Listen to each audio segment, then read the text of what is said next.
So when I saw the cover of Futureland alone, I was like, oh my gosh, this is going to be super dope. I like how futuristic it is. It's based in 2048. I love how it definitely involves science, STEM, gaming, technology, and just an adventure. I do wish there was a little bit more action in it.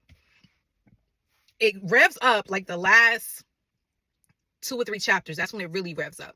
But it's definitely an ongoing mystery and suspense where you're like, what's going to end up happening with this part? What angered me the most about this book is obviously you have a Black couple who comes up with this awesome idea where they're making buku money off of this. And this is how they're making buku money off of this.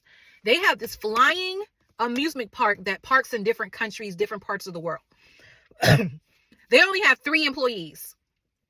That's themselves, the husband and the wife, the walkers, and her brother. And he's basically the maintenance man and maintenance, I'm not belittling it at all. But the park is run by revs, which are like borderline iRobots. They're programmed. So from people taking the tickets, people who are walking around and giving the tours, people doing the shows are all revs. They developed this technology. Okay. So this white man comes along and I can't even think of his name. When I go to post a video, I will write his name, but it was something very unique. Basically, he is trying to manipulate. He thought he could come in and say, let me be a partner, when really what you want to do was take it for your ownership. You wanted to own it completely.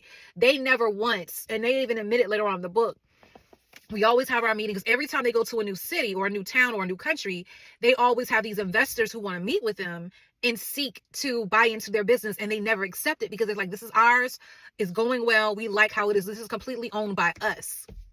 Sounds familiar? And come to find out, this guy tried to buy from them so many years ago, and they were like, nah, we're good. And he tried it again. So because he couldn't get what he wanted, he decided to bamboozle and manipulate the system.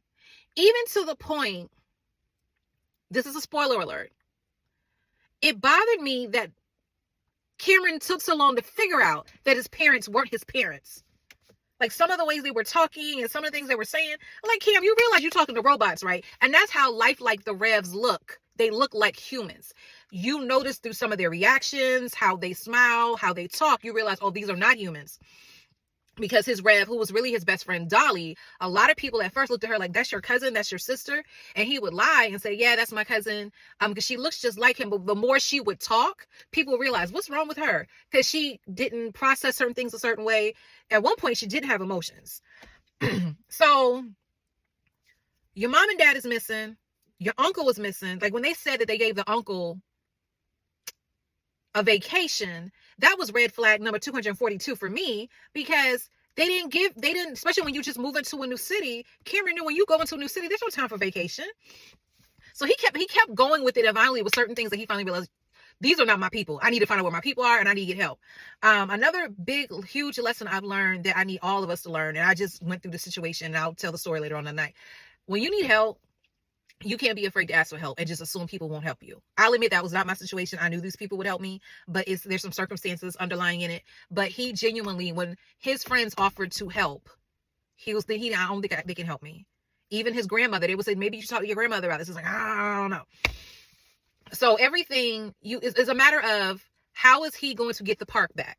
Because obviously I think his last name was Armstrong, is adamant that he's going to take this park, and he is going to, how a lot of racist businesses and government organizations have done, declare eminent domain or declare that this is not secure. So the city has to take over, and then somebody richer comes through and pounces on it and takes it for little or nothing and does what they want to do to profit the wealthy, and 9 times out of 10, the racist.